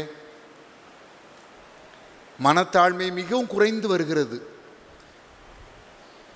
வயசுக்குரிய மரியாதை இல்லை, அனுபவத்துக்குரிய மரியாதை இல்லை. நிறைய இடத்துல பாருங்க, வயசானவங்களா அவங்களுக்கு ஒரு மரியாதையே இல்லை. ஒரு பஸ்ஸிலேயே பார்த்துக்கணும் பாருங்களேன். எங்கள் காலத்துலலாம் நான் பெருமையாக சொல்லலாமா, அந்த நாட்களில் உள்ள வாலிபர்கள் எங்கே விரும்புவாங்க தெரியுமா? நின்றுட்டு போகிறதான் விரும்புவாங்க. ஃபுட்பாலில் நிற்பாங்க அல்லது உள்ளே நிற்பாங்க. வயசானவங்களுக்கு இடத்த கொடுத்துட்டு உட்காந்துருவாங்க. நான் டெய்லி நாசிரியத்துலேருந்து சிறுவேண்டத்துக்கு போவேன். அங்கேருந்து இன்னொரு பஸ்ஸை பிடிச்சி பாளையங்கோட்டை சேவியர்ஸ் காலேஜுக்கு போயிட்டு இருந்தேன் கொஞ்ச நாள். என்னாலும் எனக்கு உட்கார இடம் கிடைக்கும், யாராவது ஒரு ஆளுக்கு கொடுத்துருவேன். இன்றைக்கி வயதானவர்களை இடித்து தள்ளிட்டு போட்டி போட்டுட்டு இந்த பஸ்ஸில் முதல் சீட்டில் போய் உட்காரது யார்? வாலிபர்கள். உட்காந்து செல்ஃபோனை காதில் மாட்டிக்கிட்டு நீட்டாக செட்டில் ஆயிடுறாங்க. அங்கே வயசானவங்க தள்ளாடிக்கிட்டே நின்றுட்டு வராங்க, கர்ப்பிணிகள் நின்றுட்டு வராங்க. காலங்கள் மாறுது. இதெல்லாம் மனத்தாழ்மையின்மையின் ஒரு அறிகுறி. வயசானவங்களுக்குரிய மரியாதை குறைஞ்சிக்கிட்டே போகுது. அனுபவத்துக்குரிய மரியாதை, வயசுக்குரிய மரியாதை இல்லை. ஆண்டவர் தாழ்மையை மிகவும் விரும்புகிறார். லூக்கா 14ஆம் அதிகாரம் 11ஆம் வசனத்தை யாராயிலும் வாசியுங்கள். தன்னை தான் உயர்த்துகிறவன் எவனும் தாழ்த்தப்படுவான், தன்னை தாழ்த்துகிறவன் எவனும் உயர்த்தப்படுவான். இதே தான் ஆண்டவர் இந்த ஓமையின் முடிவுலையும் சொல்கிறார். லூக்கா 18:14. ஆயக்காரன் எப்படி ஜெபம் பண்ணுறான்? தன் கண்களையும் வானத்துக்கு ஏறெடுக்க துணியாமல் தன் மார்பில் அடித்து கொண்டு, தேவனே பாவியாகி என் மேல் கிருபையாயிரும். நீதிமொழிகள் 15:33, நீதிமொழிகள் 18:12 இந்த 2 வசனமும் சொல்லுது, மேன்மைக்கு முன்னானது தாழ்மை, தாழ்மைக்கும் கர்த்தருக்கு வரும் பயப்படுதலுக்கும் தாழ்மைக்கும் கர்த்தருக்கு பயப்படுதலுக்கும் வரும் பலன் ஐஸ்வர்யமும் மகிமையும் ஜீவனுமா. நீதிமொழி 22ஆம் அதிகாரம் 3-4 வசனங்கள் சொல்லுது. தாழ்மைக்கும் கர்த்தருக்கு பயப்படுதலுக்கும் வரும் பலன் 3 ஆசீர்வாதம் சொல்லப்பட்டிருக்கு. ஐஸ்வர்யம், மகிமை, ஜீவன். இதுக்கு மேலே என்ன வேணும்? இந்த தாழ்மையை நாம் தரித்துக் கொள்வோம். தாழ்மையோடு ஜெபிக்கிற அந்த ஜெபத்தை ஆண்டவர் கேட்கிறார். பாவத்தின் பாரத்தினால் தவித்திடும் பாவி என்னை நின் கிருபை பிரவாகத்தால் தேற்றிடும் இயேசுநாதா, நின் கிருபை பிரவாகத்தால் தேற்றிடும் இயேசுநாதா. கெட்ட குமாரனை போல் துஷ்டனாய் அலைந்தேன் ஐயா,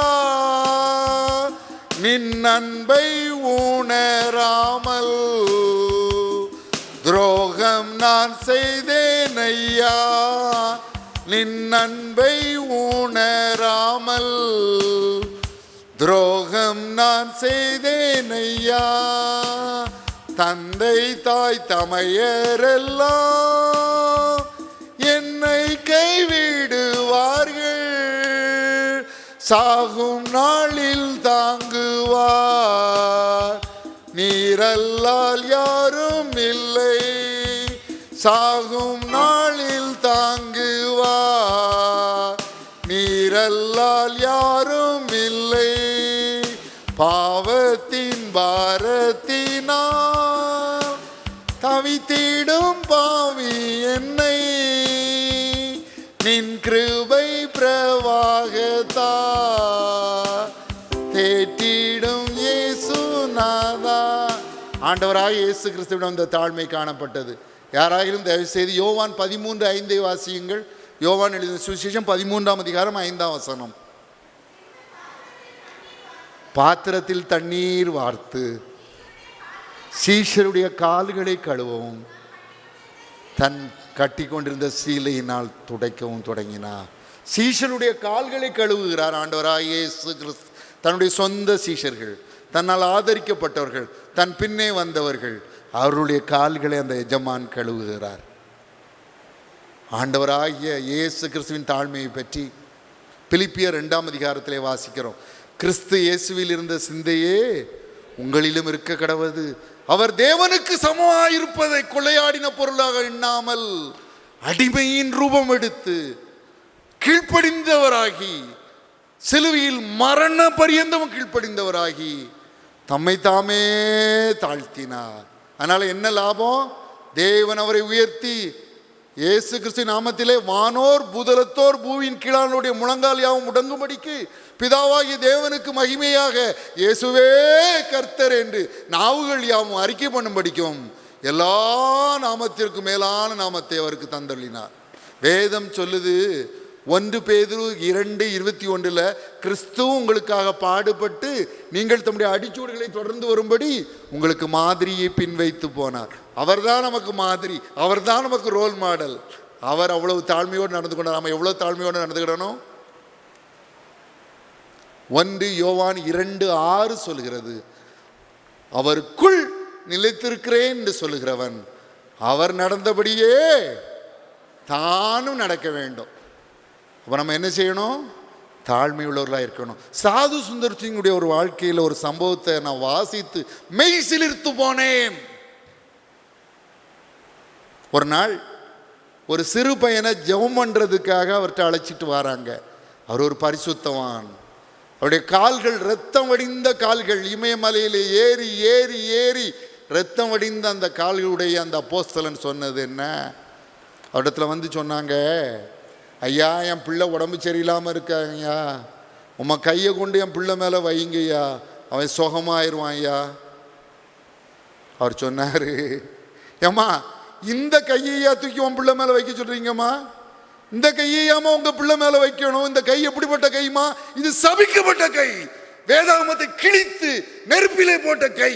இந்த கையை உங்கள் பிள்ளை மேலே வைக்க சொல்லாதீங்க. இது ஆசீர்வதிக்கப்பட்ட கைன்னு சொல்லாதீங்க. இது சுகத்தை கொடுக்குற கைன்னு சொல்லாதீங்க. இது வேதத்தை கிழிச்சு அடுப்பில் இந்த நெருப்பில் போட்ட சபிக்கப்பட்ட கைமா, இதை உன் பிள்ளை மேலே வைக்க சொல்லாதீங்கம்மானாராம். எவ்வளோ பெரிய பரிசுத்தவான்!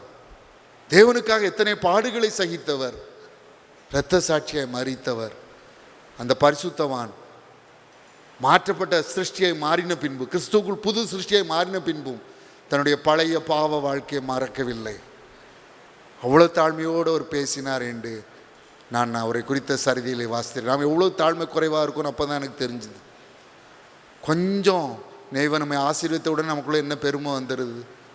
எப்பொழுதும் தாழ்மையுள்ளவர்களாய் இருக்க அழைக்கப்பட்டிருக்கிறோம். முதலாவது மற்றவர்களுக்காக ஜெபிக்க ஆண்டவர் நம்மை அழைக்கிறார். இரண்டாவதாக மனத்தாழ்மையோடு ஜெபிக்க ஆண்டவர் நம்மை அழைக்கிறார். மூன்றாவதாக நான் உங்களிடத்தில் நினைவில் வைக்கிற ஒரு காரியம், மறுபடியும் ஜெபியுங்கள். Pray again, pray again. இதே லூக்கா 18ஆம் அதிகாரம் 1 முதல் 8 வசனங்களிலே ஆண்டவர் ஒரு அழகான உவமையை சொல்றாரு. எதுக்காக? சோர்ந்து போகாமல் எப்பொழுதும் ஜெபிக்க வேண்டும். அதுக்காக நான் கொடுத்துருக்க தலைப்பு மறுபடியும் ஜெபியுங்கள். சில நேரம் ஜெபம் பண்ணுறோம், நமக்கு கிடைக்கலன்னொன்னே சோர்ந்து போய் என்ன செஞ்சிடறோம்? ஜெபம் பண்ணுறதை விட்டுறோம். நம்ம சொல்லிடுறோம், பிதற்றிடுறோம், நான் இனிமேல் ஜெபமே பண்ண மாட்டேன். எப்பா எவ்வளோ ஜெபம் பண்ணி பார்த்துட்டேன், ஆண்டவர் என் ஜெபத்தை கேட்கலையே, நீ ஜெபம் பண்ணவே மாட்டேன் அப்படின்னு சொல்லிடுறோம்.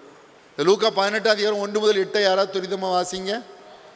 சோர்ந்து போகாமல் நாம் ஜெபம் பண்ண வேண்டும் என்பதை குறித்து ஒரு பட்டணத்திலே ஒரு நியாயாதிபதி இருந்தான். மனுஷரை மதியாதவனும் ஒரு விதவையும் இருந்தால் ம் ம் ம் ம்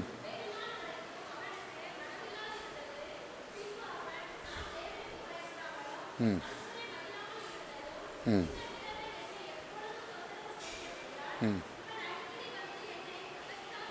ம்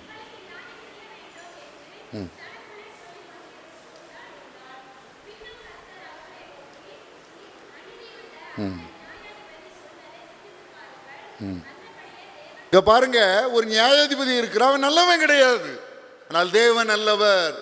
அந்த நியாயாதிபதி அநியாயக்காரன் தான், ஆனாலும் அவனே திரும்ப திரும்ப திரும்ப ஜெபம் பண்ணும்போது, அந்த ஜெபத்துக்கு கேட்கும்போது, அந்த வேண்டுதல் கேட்கும்போது ஆண்டவர் நீடிய பொறுமை உள்ளவராயிருந்து தொடர்ந்த இடத்துல ஜெபிக்கிறவர்களுக்கு நியாயம் செய்வார், நியாயம் செய்வார், நியாயம் செய்வார். அவர் நியாயம் செய்கிற வரைக்கும் என்ன செய்யக்கூடாது? அவரை விடக்கூடாது. அவர் நியாயம் செய்கிற வரைக்கும் அவரை விடக்கூடாது. ஆண்டவர் சொல்றாரு, இஸ்ரவேல் புத்திரருக்கு நான் அனுகிரகம் செய்யும்படி அவர்கள் என்னிடத்தில் விண்ணப்பம் பண்ண வேண்டும். அப்போ மந்தை பெருகிறது போல அவரிடத்தில் மனுஷர்களை பெருக பண்ணுவேன் ஆண்டவர் சொல்றாரு. நம்ம ஜெபம் பண்ணணும். ஜெபத்தில் ஒரு நாளும் சோர்ந்து போயிடக்கூடாது, சோர்ந்து போயிடக்கூடாது. அப்பா இருக்கிறாங்க, நம்ம கேட்குறது சிலதை கொடுப்பாங்க, சிலது பிறகு தாரேன்னுவாங்க. எல்லாமே நம்ம நன்மைக்கு தான். அவர் நம்முடைய பரம தகப்பன். வேதம் திரும்ப திரும்ப திரும்ப திரும்ப தேவன் நன்மை செய்கிற ஒரு நல்ல தகப்பன் என்று சொல்லுகிறது. மத்தேயு 7:11 சொல்லுகிறது, பொல்லாதவர்களாய் நீங்கள் உங்கள் பிள்ளைகளுக்கு நல்ல ஈவுகளை கொடுக்க அறிந்திருக்கும் போது பரமபிதாவானவர் தம்மிடத்தில் வேண்டிக் கொள்கிறவர்களுக்கு நன்மையானவைகளை கொடுப்பது அதிக நிச்சயம் அல்லவா? சங்கீதம் 103:13 சொல்கிறது, தகப்பன் தன் பிள்ளைகளுக்கு இறங்குகிறது போல கர்த்தர் தமக்கு பயந்தவர்களுக்கு இறங்குகிறார். சங்கீதம் உபாகமம் 1:31 சொல்கிறது, ஒரு மனிதன் தன் பிள்ளையை சுமந்து கொண்டு போவது போல நீங்கள் போகிற விடத்து வருகிற வரைக்கும் உங்கள் தேவனாய் கர்த்தர் உங்களை சுமந்து கொண்டு வந்ததை கண்டீர்களே. அவர் நம்முடைய பரம தகப்பன், பரம தகப்பன், நமக்கு நன்மையானவைகளை தருவார். ஆகவே எப்படி தகப்பன்ட்ட விடாமல் கேட்குற மாதிரி அவர்கிட்ட கேட்கணும். அப்படிப்பட்ட ஜெபத்தை ஆண்டவர் விரும்புகிறார். முதலாவது மற்றவர்களுக்காய் ஜெபிக்க வேண்டும், இரண்டாவது மனத்தாழ்மையாய் ஜெபிக்க வேண்டும், மூன்றாவது மறுபடியும் ஜெபிக்க வேண்டும், நான்காவது வேதம் சொல்லுகிறது யாக்கோபு 5:15 விசுவாசம் உள்ள ஜெபம் பிணியாளியை ரட்சிக்கும். விசுவாசம் உள்ள ஜெபம் பிணியாளியை ரட்சிக்கும். நிறைய பேர் நிறைய நேரம் நினைக்கிறோம், வியாதி சுமாருக்கு ஆஸ்பத்திரிகள் இருக்கு, டாக்டர்ஸ் இருக்கிறாங்க, மருந்துகள் இருக்கு, ஏன் ஜெபம்? நிச்சயம் அப்படி இல்லை. இன்னைக்கு டாக்டர்களால் சுகமாக்க முடியாத வியாதிகள் உண்டு, டாக்டர்களால் குணமாக்க முடியாத வியாதிகள் உண்டு. ஆனால் இயேசு கிறிஸ்துவால் குணமாக்க முடியாத வியாதின்னு ஏதாவது இருக்கா? ஒன்றுமே கிடையாது. யாத்திராகமம் 15:26 நானே உன் பரிகாரியாகிய கர்த்தர் என்றார். நானே உன் பரிகாரியாகிய கர்த்தர் என்றார். ஆங்கில வேதாகமத்தில் என்ன போடப்பட்டிருக்கிறது? I am the Lord that healeth thee. இதற்கு நேரடியான அர்த்தம் என்ன? நான் உன்னை குணமாக்குற கர்த்தர், நான் உன்னை குணமாக்குற கர்த்தர். யாத்திராகமம் 23:25 சொல்கிறது, அவர் உன் அப்பத்தையும் உன் தண்ணீரையும் ஆசீர்வதிப்பார், வியாதியை உன்னிலிருந்து விலக்குவேன். அப்பவும் தண்ணீர் ஆசீர்வதிக்கப்படுவதற்கும் வியாதி விலக்கப்படுவதற்கு என்ன தொடர்பு, என்ன சம்பந்தம்? நமக்கு வருகின்ற அநேக நோய்கள் நாம் சாப்பிடும் உணவினாலும், நாம் குடிக்கும் நீரினாலும், நாம் அருந்தும் பானங்களினாலும் வருகிறது. நாம் இதை ஆண்டவர் இதை ஆசீர்வதித்து கொடுத்தார் என்றால் நம்முடைய வியாதி நம்மை விட்டு விலகும், நம் வியாதி நம்மை விட்டு விலகும். J.F. ரோலாண்ட்ஸ் அப்படின்னு ஒரு பாஸ்டர் தென்னாப்பிரிக்காவில் இருந்தார், சவுத் ஆப்பிரிக்காவில். 9 தடவை இவருடைய ஆகாரத்தில் விஷம் கொடுத்தவரை கொல்ல நினைச்சாங்க, 9 times. ஆனால் ஒரு தடவை கூட அந்த விஷத்தால் அவரை ஒன்றும் செய்ய முடியல. காரணம் என்னன்னா, என்ன குடித்தாலும் என்ன சாப்பிட்டாலும் அதை கொடுத்த ஆண்டவருக்கு நன்றி செலுத்தி விட்டு, அதை ஆண்டவர் ஸ்தோத்தரிக்கும்படி ஜெபித்து விட்டு, அதன் பின்புதான் அவர் இந்த உணவை உட்கொள்வார். நல்லா ஞாபகத்தில் வச்சுடுங்க. நான் எல்லா இடத்துலையும் தான் சொல்கிறேன். ஒரு கிளாஸ் தண்ணி குடித்தாலும் தேங்க்யூ ஜீசஸ்ன்னு மனசுக்குள்ளே சொல்லிட்டு, எப்பவும் சத்தம் போட்டு சொல்ல முடியாது. பக்கத்தில் ஆட்கள் இருப்பாங்க, பொது இடத்துல இருந்து குடிச்சிக்கிட்டு இருப்போம். தேங்க்யூ ஜீசஸ்ன்னு கத்த முடியாது. சாப்பிடும்போதும் வீட்டில் சாப்பிட்டா என்ன செய்யலாம்? ஜெபம் பண்ணிட்டு சாப்பிடலாம். ரோட்டில் சாப்பிட்டோம், ஹோட்டலில் சாப்பிட்டோம், ரோட்டு கடையில் சாப்பிட்டோன்னா கத்தி ஜெபம் பண்ண முடியாதுல்ல. மனசுக்குள்ளேயே ஜெபம் பண்ணிட்டு சாப்பிடுங்க. எல்லாருக்கும் இஷ்டத்துக்கு தண்ணி குடிக்கிற பாக்கியம் கிடையாது. இந்த இந்தியாவில் அநேகருக்கு பாதுகாக்கப்பட்ட குடிநீர் கிடையாது. அழுக்கு தண்ணியை தான் குடிச்சிட்டு இருக்காங்க. ரெண்டாவது, சில வியாதிக்கு சில கிட்னி டிசீஸுக்கு, எனக்கு ஒரு தடவை ஒரு ப்ராப்ளம் வந்துச்சு ஹார்ட்டில். அதுக்கெல்லாம் என்ன செய்ய தெரியுமா? இவ்வளோ தண்ணி தான் குடிக்கணும். சில அவுன்ஸ் தண்ணியை தான் குடிக்க விடுவாங்க. 2019 ஒரு இருதய பலவீனத்தினால பாதிக்கப்பட்டேன். அது கடுமையான கோடை காலம். எப்படி தாகம் எடுக்குன்னு யோசித்து பாருங்க. பாளையங்கோட்டையில் இருந்தோம். அப்போ பயங்கர ஹீட் இருக்க ஒரு இடம். பாளையங்கோட்டையில் 3 டெம்பரேச்சர் தான் இருக்குன்னுவாங்க. ஹாட்டர், ஹாட்டஸ்ட் 3 டெம்பரேச்சர் தான், வேற கிடையாது. அப்படிப்பட்ட ஒரு இடத்துல இருந்துக்கிட்டு என்னை டாக்டர் சொல்லிட்டாரு, 3 அவுன்ஸுக்கு மேலே தண்ணி குடிக்கக்கூடாதுன்னு. பம்பிங் ஃபெசிலிட்டியும் இருதயத்துக்கு இல்லை, அதனால் நீ இவ்வளோ தான் குடிக்கணும்னு. இவ்வளோ கஷ்டமாக இருக்கும் பாருங்கள். அதனால் உங்களால் ஒரு பாட்டில் தண்ணியை சுதந்திரமாக குடிக்க முடிஞ்சாலும் நீங்கள் என்ன செய்யணும்? ஆண்டவருக்கு நன்றியாக இருக்கணும். சில கிட்னி ப்ராப்ளத்துக்கு குடிக்க விட மாட்டாங்க. அந்த பலவீனம் வந்தவங்களுக்கு தெரியும். சில அவுன்ஸ் தண்ணியை தான் குடிக்க முடியும். இவ்வளோ குடிக்க முடியுதுனாலே ஆண்டவர் பெரிய கிருபைதாம்மா. நான் அதில் அனுபவிச்சனால சொல்கிறேன். அந்த கோடை காலத்தில் தண்ணி குடிக்க விடாமல் பண்ணிட்டாங்க. இப்போ ஆண்டவர் கிருபையில் எவ்வளோ தண்ணினாலும் குடிக்கலாம். ஆண்டவர் என்னை குணமாக்கிட்டார், அதனால் குடிக்க முடியுது. அவர் உன் அப்பத்தையும் தண்ணீரை ஆசீர்வதிப்பார், வியாதியை உன்னிலிருந்து விலக்குவேன். அடுத்த உபாகமம் 7:15 யாராவது வாசிங்க.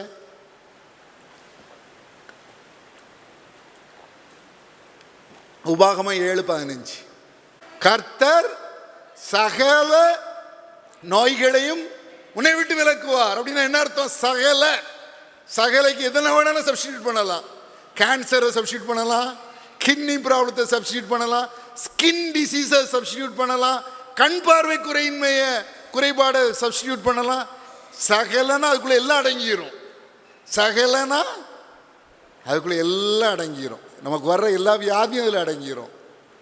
ஒருவேளை பேக் பெயினாக இருக்கலாம், கால் வலியாக இருக்கலாம், அல்லது இருதய நோயாக இருக்கலாம், அல்லது சிறுநீரக பாதிப்பாக இருக்கலாம். என்ன பாதிப்பாக இருந்தாலும் அந்த சகலக்குள்ளே அடங்கிடும். சகல நோய்களை உன்னை விட்டு விலக்குவார். ஏசாயா 53:5 சொல்கிறது, நம்முடைய மீறுதலின் நிமித்தம் அவர் காயப்பட்டு நம்முடைய அக்கிரமங்களை நிமித்தம் அவர் நொறுக்கப்பட்டார், நமக்கு சமாதானத்தை உண்டு பண்ணும் ஆக்கினை அவர் மேல் வந்தது, அவருடைய தழும்புகளால் குணமாகிறோம். இதுதான் பேதுரு பிரசன்ட் டென்ஸில் சொல்லுவார். 1 பேதுரு 2:24 நாம் பாவங்களுக்கு செத்து நீதிக்கு பிழைத்திருக்கும்படி அவர்தாமே தமது சரீரத்திலே நம்முடைய பாவங்களை சிலுவையின் மேல் சுமந்தார், அவருடைய தழும்புகளால் குணமானீர்கள். இயேசுவின் தழும்புகளுக்கு அந்த வல்லமை உண்டு. இயேசுவின் தழும்புகளுக்கு எந்த நோயையும் குணமாக்கும் வல்லமை உண்டு. அல்லேலூயா. இயேசுவின் தழும்புகளுக்கு எந்த நோயையும் குணமாக்கும் வல்லமை உண்டு. இந்த தழும்புள்ள கரம் ஒரு விஷயம் நம்மை தொட்டால் போதும், எல்லா வியாதிகளும் பறந்து விடும். மல்கியா 4:2 சொல்கிறது, என் நாமத்துக்கு பயந்திருக்கிற உங்கள் மேல் நீதியின் சூரியன் உதிக்கும், அதன் சட்டைகளின் கீழ் ஆரோக்கியம் இருக்கும். எரேமியா 30:17 சொல்கிறது, நான் உனக்கு ஆரோக்கியம் வர பண்ணி உன் காயங்களை ஆற்றுவேன்.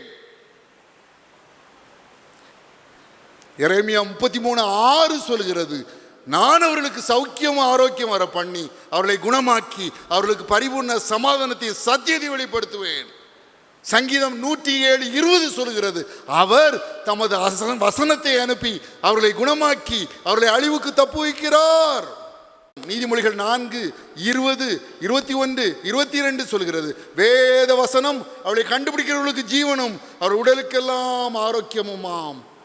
வேத வசனத்திற்கு குணமாக்கும் வல்லமை உண்டு. T.L. ஆஸ்பான் தேவனால் சுகமளிக்கும் ஊழியத்திலே வல்லமையாக பயன்படுத்தப்பட்ட தேவனுடைய ஊழியர். ஹீலிங் த சிக் என்ற அவருடைய புத்தகம் பல லட்ச காப்பிகள் விற்று அநேகர் வாசித்து சுகம் பெற்றிருக்கிறார்கள். அந்த புத்தகத்தை வாசிக்கும் போதே சுகம் கிடைத்திருக்கிறது. 200 ரூபா தான் அந்த புக்கு, ஹீலிங் த சிக். எல்லா புத்தக நிலையங்களும் கிடைக்கும். தமிழ்லையும் அந்த புக்கு உண்டு. பாருங்க, அந்த வசனத்தில், அந்த புக்கில், அந்த புத்தகத்தில் ஒரு உண்மையை சொல்கிறா. என்ன உண்மை தெரியுமா? அவருடைய கூட்டங்களில் தனித்தனியாக ஒவ்வொருவருக்கும் அவர் ஜெபம் பண்ண முடியாது. காரணம் என்னென்னா 3 லட்சம் பேர், 5 லட்சம் பேர், ஆப்பிரிக்காலெல்லாம் 10 லட்சம் பேருடைய கூட்டத்துக்கு வந்துடுவாங்க.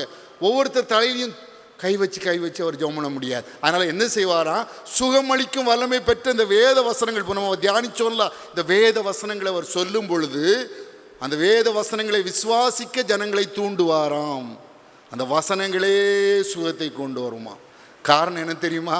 யோவான் 1:1 சொல்லுகிறது, ஆதியிலே வார்த்தை இருந்தது, அந்த வார்த்தை தேவனிடத்தில் இருந்தது, அந்த வார்த்தை தேவனாயிருந்தது.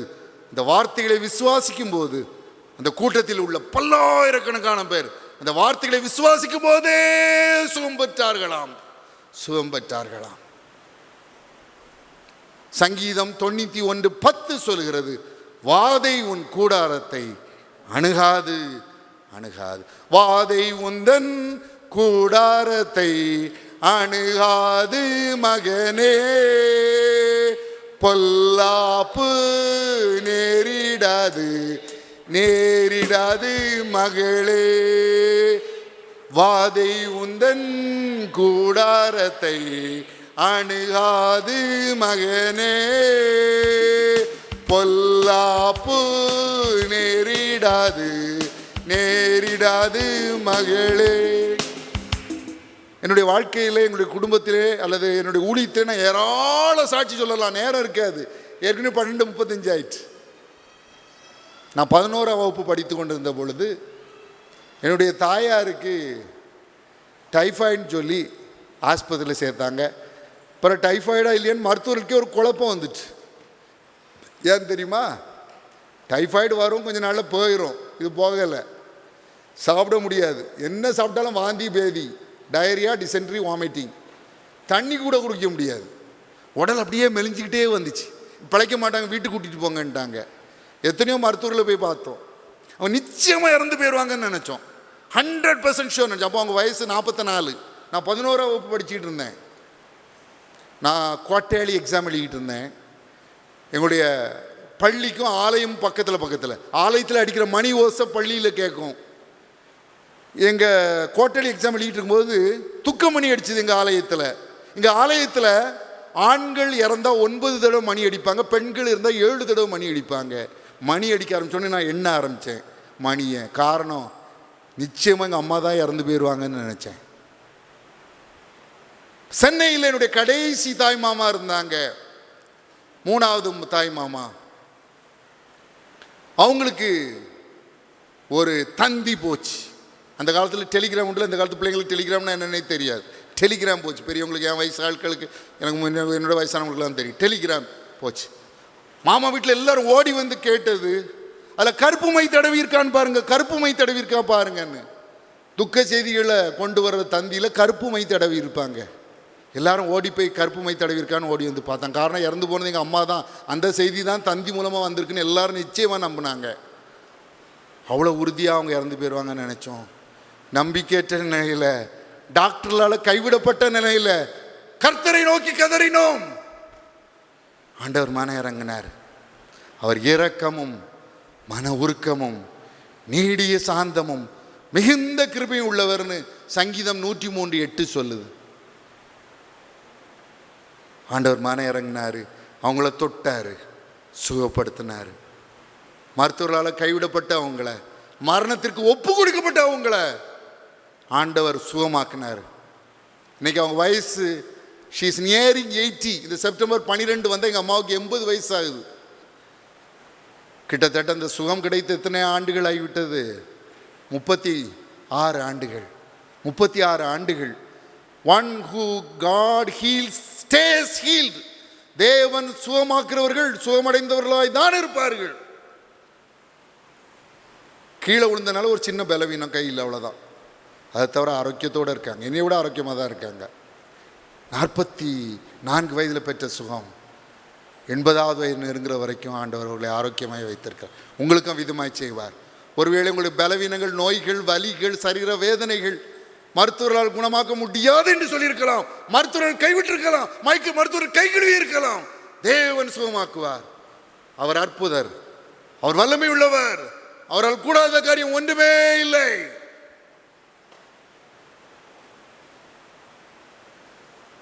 சகல வியாதியையும் குணமாக்க வல்லவரா, சகல வியாதியையும் குணமாக்க வல்லவரா, யாராயிருந்தாலும் பேதங்கள் இன்றியே கிருபையை என்பை அளித்திடவே, யாராயிருந்தாலும் பேதங்கள் இன்றியே கிருபையை என்பை அளித்திடவே, இயேசு அழைக்கிறார், இயேசு அழைக்கிறார், ஆவலை உன்னை தம் கரங்கள் நீட்டி இயேசு அழைக்கிறார். கடைசியாக யோவான் 14:14 மீண்டும் வாசிக்க கேட்போம். யோவான் 14:14. என் நாமத்தினாலே நீங்கள் எதை கேட்டாலும் அதை நான் செய்வேன். இயேசு என்ற நாமம், அந்த நாமத்திலே வல்லமை உண்டு. நீதிமொழிகள் 18:10 சொல்கிறது, கர்த்தரின் நாமம் பலத்த துர்கம், நீதிமான் அதற்குள் ஓடி சுகமாயிருப்பான் என்று சொல்லி. சங்கீதம் 8:1-9 சொல்கிறது, எங்கள் ஆண்டவராகிய கர்த்தாவே உம்முடைய நாமம் பூமி எங்கும் எவ்வளவு மேன்மை உள்ளதாக இருக்கிறது என்று சொல்லி.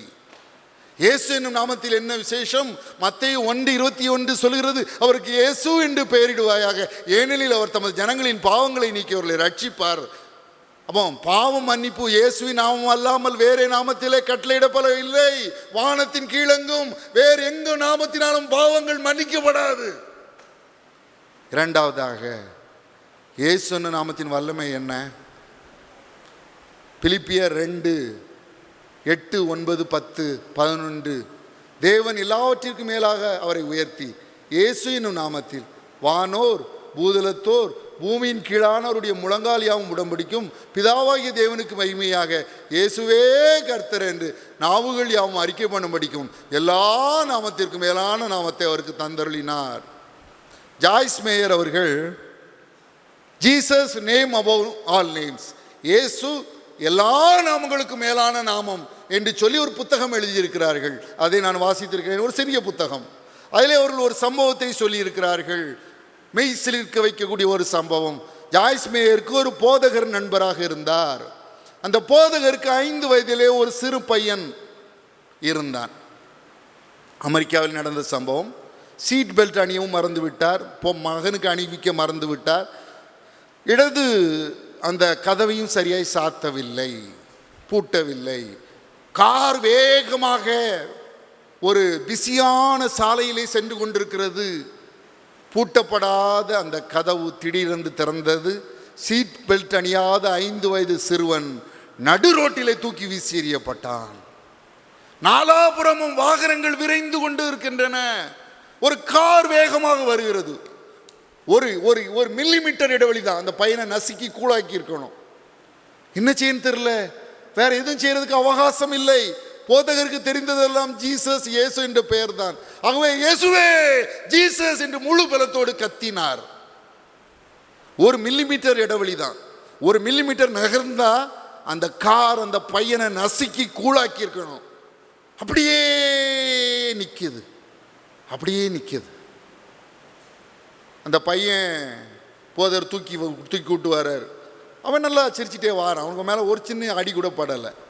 ஆனால் அந்த கார் டிரைவர் பயத்தில் உடம்பு வெலவெலத்து நடுநடுங்கிட்டு இருக்காரு. போதகர் வராரு, டிரைவர் முதுக தட்டி அவரை ஆசுவாசப்படுத்துறாரு. பயப்படாதீங்க, சரியான நேரத்தில் பிரேக்கை போட்டீங்க. பாருங்க, பையன் சிரிச்சிட்டு சந்தோஷமா இருக்கான். ஒரு அடி கூட அவன் மேலே படலை. ஏன் நீங்கள் பயப்படுறீங்க? தைரியமாக இருங்க, தைரியமாக இருங்க, சரியான நேரத்தில் பிரேக்கை போட்டீங்க. பையனுக்கு ஒன்றும் ஆகலைன்னு சொன்னார். அப்போ அந்த டிரைவர் சொன்னாராம், ஐயா நான் அதுக்கு பயப்படலையா, நான் பிரேக்கே போடலையா, நான்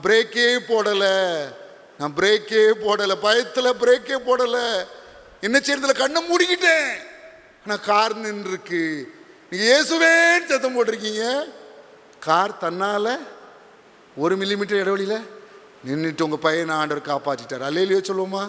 அல்லேலூயா. இதுதான் இயேசு என்னும் நாமத்தில் உள்ள வல்லமை. ஸ்மித் விக்கிள்ஸ்வொர்த்தருடைய புத்தகத்தில் ஒரு சம்பவத்தை எழுதியிருக்கிறார்கள். அந்த நாட்களிலே காச நோய், டியூபர்குலோசிஸ்க்கு மருந்து கிடையாது. யாருக்காவது காச நோய் வந்துட்டா எனக்கு எய்ட்ஸ் வந்த மாதிரி தான், அவனை மரணத்துக்கு ஒப்பு கொடுத்துட வேண்டியதுதான். ஒரு சர்ச்சில் 9 மூப்பர்கள் அந்த டியூபர்குலோசிஸ் வந்த ஒரு மனிதருக்காக ஜெபிக்க சென்றார்களாம். அந்த மனிதர் ஒரு படுக்கையில் ஒரு மேசையில் கிடத்தி இருக்கு. அவர் அப்படியே படுத்து கிடக்காரு. அவரும் ஒரு சர்ச் மூப்பர் தான். இந்த மூப்பர்கள் 9 பேரும் ஜெபம் பண்ணுறாங்க. என்ன பூசிலாம் ஜெபம் பண்ணி பார்க்காங்க, ஒன்றும் சரியாகலை. அப்புறம் அவங்க ஒன்று செஞ்சாங்களாம். என்ன செஞ்சாங்களாம்? சுற்றி அந்த படுக்கையில் நின்றுக்கிட்டு கை கோர்த்துக்கிட்டு ஏசு ஏசு ஏசு ஏசு ஜீசஸ் ஜீசஸ் ஜீசஸ் அந்த ஆள் காதுக்குள்ளே மெதுவாக சொல்ல ஆரம்பிச்சாங்களாம். ஜீசஸ் ஜீசஸ்ன்னு சொல்ல சொல்ல சொல்ல சொல்ல அந்த டியூபர்குலோசிஸ் அப்படியே குணமாகி அந்த மனிதர் எழும்பி உட்கார்ந்து எனக்கு வயிறு பசிக்கு சாப்பிட ஏதாவது கொண்டு வாங்கன்னாராம்.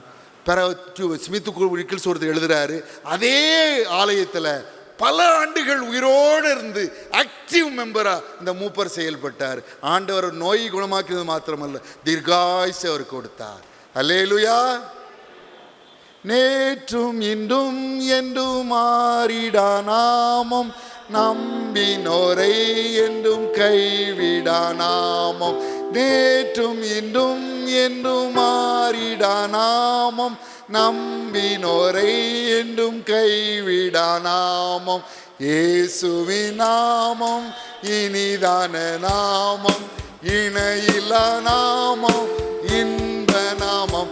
எங்கள் இயேசுவின் நாமம் இனிதான நாமம், இணையில்லா நாமம், இன்ப நாமம். பாவத்தை போக்கும், பயமதை நீக்கும், பரம சந்தோஷம் பக்தர்களுக்கும். பாவத்தை போக்கும், பயமதை நீக்கும், பரம சந்தோஷம் பக்தர்களுக்கும். இயேசுவின் நாமம் இனிதான நாமம், இணையில்லா நாமம், இன்ப நாமம். நாம் ஜெபிக்கலாம். அன்புள்ள பரம தகப்பனே, விசுவாசமுள்ளவர்களாய் ஜபத்தில் எவைகளை கேட்பீர்களோ அவைகளை எல்லாம் பெறுவீர்கள் என்று சொன்னீரேப்பா. இந்த அன்பு மக்களுக்காக விசுவாசத்தோடு உடைய சமூகத்திலே வருகிறேன். நீ விசுவாசித்தால் தேவனுடைய மகிமையை காண்பாய் என்று சொல்லியிருக்கீங்க. முதலாவது, தங்களுடைய வாழ்க்கையை உமக்கு மறு அர்ப்பணம் செய்தவர்கள், தங்களுடைய வாழ்க்கையில் உமக்கு ரீடெடிகேட் பண்ணினவர்களுக்காக ஜெபிக்கிறேன். அவர்களை ஆசீர்வதியும்.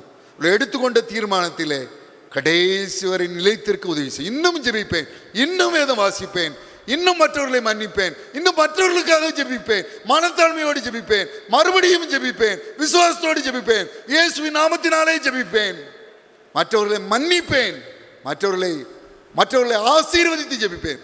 என்னை பகைக்கிறவர்களுக்காகவும் என்னை நிந்திக்கிறவர்களுக்காகவும் நான் ஜெபிப்பேன், மற்றவர்களுக்காக ஜெபிப்பேன், என்னை போல தேவையோடு இருக்கிற மக்களுக்காக ஜெபிப்பேன் என்று ஒப்பு கொடுத்துள்ள நம்முடைய பிள்ளைகளை ஆசீர்வதியும். அவர் எடுத்துள்ள தீர்மானத்திலே கடைசி வரை நிலைத்திருக்க உதவி செய்யும். கடைசி வரை நிலைத்திருக்க உதவி செய்யும். அவர் எடுத்த தீர்மானத்திலே கடைசி வரை நிலைத்திருக்க உதவி செய்யும். முடிவு பறிந்த நிலை நிற்பவன் ரட்சிக்கப்படுவான் என்று சொல்லி இந்த வாக்குத்தத்தை நிறைவேற்றும். வியாதினால் பலவீனப்பட்ட ஒவ்வொருவருக்காக ஜெபிக்கிறேன். அன்பு சகோதர சகோதரிகளே, வியாதி உள்ள இடத்திலே உங்களுக்கு கரங்களை வைத்து, வியாதி உள்ள வேடிக்கை பார்க்கும் நேரம் அல்ல, கண்களை இறுக மூடிக்கொள்ளுங்கள்.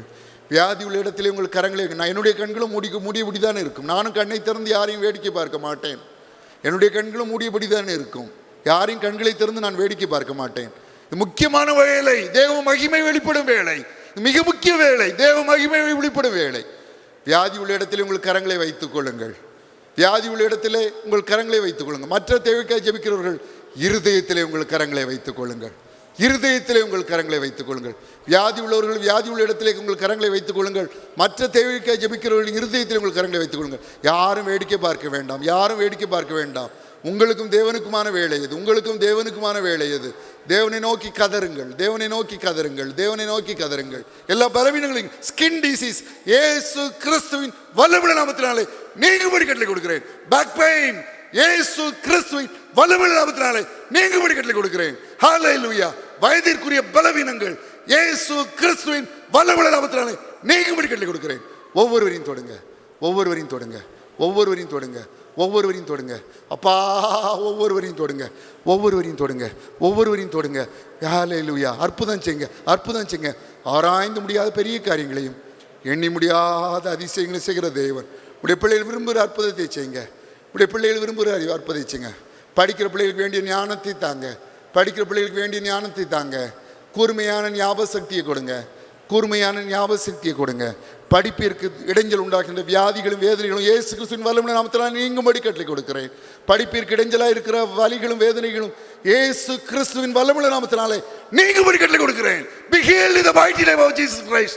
நன்றி இயேசு சுவாமி. ஒவ்வொருவரையும் தொடுங்க, ஒவ்வொருவரையும் தொடுங்க.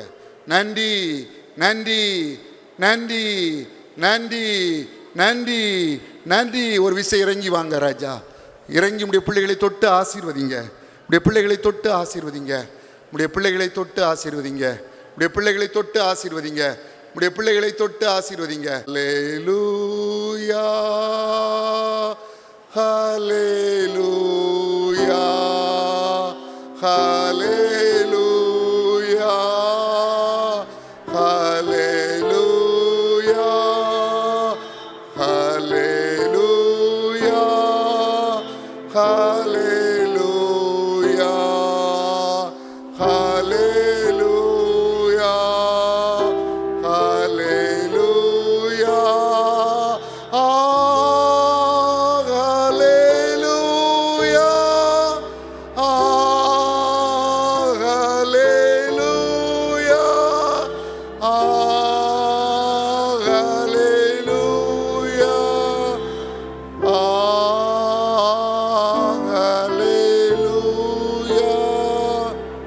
ஒரு தாயாருடைய முகத்தை ஆண்டவர் திரும்ப திரும்ப காண்பித்து கொண்டே இருக்கிறார். வேதனையோடு கண்ணீரோடு வந்திருக்கிறீர்களம்மா. ஆண்டவர் உங்களுடைய வாழ்க்கையில் ஒரு அற்புதம் செய்து விட்டார். நீங்கள் வீட்டிற்கு செல்லும் பொழுது அந்த அற்புதத்தை காண்பீர்கள். அந்த அற்புதம் நிகழ்வதை கண்டு அடுத்த உபவாச கூட்டத்திலே ஆண்டவர் உங்களை சாட்சி கொடுக்க வைப்பார். நன்றி இயேசு சுவாமி, நன்றி ராஜா. உடைய பிள்ளைகளை நேசிக்கிற தெய்வமே, உடைய பிள்ளைகளை ஆசீர்வதித்த தெய்வமே, வந்து ஒவ்வொருவரையும் தொட்டு ஆசீர்வதிக்கிங்க, ஒவ்வொரு சிறுபிள்ளையும் ஆசீர்வதிக்கிங்க ராஜா. நன்றி இயேசு சுவாமி. அப்பா, எந்தெந்த கண்களிலெல்லாம் வேதனையின் கண்ணீர் வடிந்ததோ அதே கண்களிலே ஆனந்த கண்ணீர் வடியும்படி செய்தரணும். வேதனையின் கண்ணீர் வடிந்த அதே கண்களிலே ஆனந்த கண்ணீர் வடிந்ததற்காக நன்றி, நன்றி, நன்றி, நன்றி. கண்களில் உள்ள பிரச்சனைகள் இயேசு கிறிஸ்துவின் வல்லமுள்ள நாமத்தினாலே நீங்கும்படி கட்டளை கொடுக்கிறேன். மூட்டு வலி, நீ பெயின் இயேசு கிறிஸ்துவின் வல்லமுள்ள நாமத்தினாலே நீங்கும்படி கட்டளை கொடுக்கிறேன். ஒவ்வொருவரையும் தொடுங்க, ஒவ்வொருவரையும் தொடுங்க. நன்றி இயேசு சுவாமி. நீ வந்து இறங்கி அற்புதம் செய்ததற்காக நன்றி. அநேகரை தொட்டு ஆசீர்வதித்ததற்காக நன்றி. நன்றி அப்பா, நன்றி, நன்றி, நன்றி, நன்றி, கோடானு கோடி நன்றி. என்னுடைய குருவானவர் ஐயாவே ஆசீர்வதியும், அவர்கள் குடும்பத்தை ஆசீர்வதியும். என்னுடைய சபை ஊழியர் ஐயாவே ஆசீர்வதியும், அவர்கள் குடும்பத்தை ஆசீர்வதியும். ஆலய பணியாளர் தம்பியை ஆசீர்வதியும், அவர்கள் குடும்பத்தை ஆசீர்வதியும். கீபோர்டு வாசிக்கிற அந்த தம்பியை ஆசீர்வதிங்க, அவர்கள் குடும்பத்தை ஆசீர்வதிங்க. பேட் வாசிக்கிற அந்த தம்பியை ஆசீர்வதிங்க, குடும்பத்தை ஆசீர்வதிங்க. ஒவ்வொருவரையும் ஆசீர்வதிங்க. ஆலய பெரியோர்களை ஆசீர்வதிங்க, வாலிப தம்பி தங்களை ஆசீர்வதிங்க, சிறு பிள்ளைகளை ஆசீர்வதிங்க, சண்டே கிளாஸ் எடுக்கிறவங்களுடைய பிள்ளைகளை ஆசீர்வதிங்க, VBS எடுக்கிறவங்களுடைய பிள்ளைகளை ஆசீர்வதிங்க, உமக்கு ஊழியம் செய்கிறவங்களுடைய பிள்ளைகளை ஆசீர்வதிங்க, பெரியவர்களை ஆசீர்வதிங்க, தாய்மார்களை ஆசீர்வதிங்க, சிறு குழந்தைகளை ஆசீர்வதிங்க, தொட்டு ஆசீர்வதிங்க. 2000 ஆண்டுகளுக்கு முன்பதாக சிறு பிள்ளைகளை தொட்டு ஆசீர்வதித்தது போல இப்பொழுது உடைய பிள்ளைகளை தொட்டு ஆசீர்வதிங்க. நீர் அப்படி செய்கிற கிருபைகளுக்காய் நன்றி. சகல துதியையும் கனத்தையும் மகிமையும் வல்லமையும் ஒருவருக்கே செலுத்துகிறோம். இயேசு கிறிஸ்துவின் நாமத்தினாலே வேண்டிக் கொள்கிறோம் பிதாவே, ஆமென்.